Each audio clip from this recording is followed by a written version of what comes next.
The ballots counted, and tonight the results are in. From the key statewide races to the biggest local elections, we've got the up-to-the-minute numbers. The future of education funding. Did Initiative 42 get the green light from Mississippi voters? And a battle over booze in Stone County. Will businesses be able to sell liquor for the first time in decades? Those are just a few of the stories we're following tonight.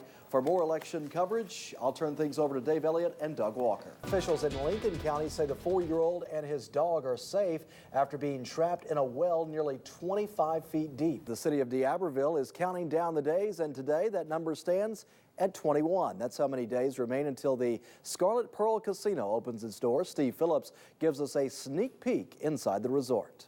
Initiative 42, the most controversial item in yesterday's election, failed to pass after hours of vote counting. The effort to change the state constitution failed by a close margin, 51 to 49%. Its defeat was a big blow to Coast supporters who fought hard to get the measure passed. Assignment Education reporter Trang Pham Bui joins us in studio tonight to tell us where those supporters go from here. Plus, Gulfport gearing up for more downtown developments. First, we're following breaking news out of Harrison County tonight. Officials tell us a 16-year-old was arrested after bringing an unloaded gun to Harrison Central High School. He was in the wrong place at the wrong time. Family and friends are remembering the soldier who was killed during a shootout in Moss Point. 24-year-old Darnell Bolton was one of 3 people shot last night after he tried to break up a fight at a car wash on Jefferson Avenue. One of the other victims is in critical condition after undergoing surgery, and a third person in stable condition. Investigators haven't made any arrests, and they're still trying to figure out what sparked the gunfire. Retailers are gearing up for the busiest shopping day of the year, but on Black Friday, many businesses also expect an increase in shoplifting.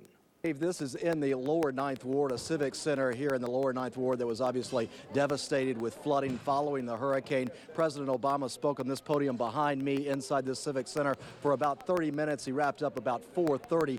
The president speaking in front of only about a couple of hundred people. You had to receive an invitation to attend this event here. He really, as you, Dave, you said, he talked about the devastation. He talked a lot about the recovery, not only here in New Orleans, but across the Gulf South and what went into that recovery effort. With Sweet Home Alabama playing in the background, I am at Lad Peoples Stadium in Mobile. It's empty right now, but in just a few hours they are expecting an overflow crowd. The Donald Trump campaign has given out more than 30,000 tickets to supporters, people who are interested in seeing Donald Trump. It really is an exciting campaign right now with a lot of energy, despite the general election for the presidency still well over a year away.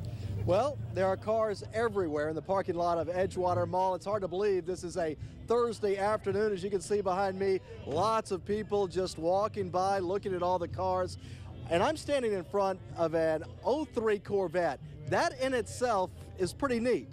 See the yellow Corvette? But let's take a look under the hood, and you'll see the really impressive part of this car. This car is built entirely to honor veterans. And I spoke with an eyewitness. He came up right behind. He saw the collision happen. He said someone was trapped in the truck behind the red one. He said someone was trapped in there screaming for help. Several people tried to get the gentleman out, could not. That's according to an eyewitness.